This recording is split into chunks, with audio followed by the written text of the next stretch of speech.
colony of little egrets, a species of heron, have staked their claim. But they are not alone. The black-crowned night heron, notorious egg thieves, have built a nest too.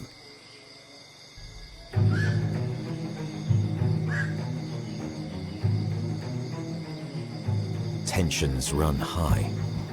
Glares are exchanged across the avian garden fence.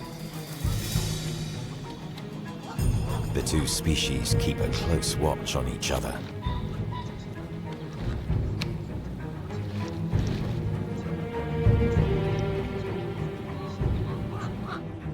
The egrets, in particular, eye their neighbors carefully.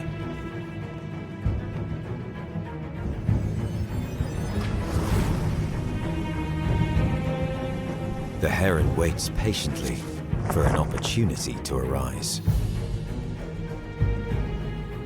An unattended nest. 3 large eggs lie exposed.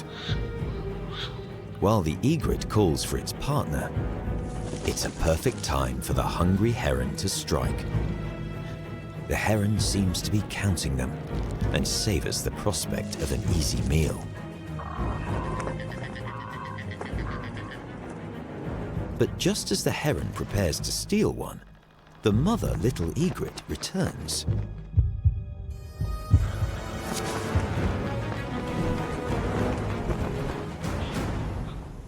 She inspects her eggs closely to ensure they all remain.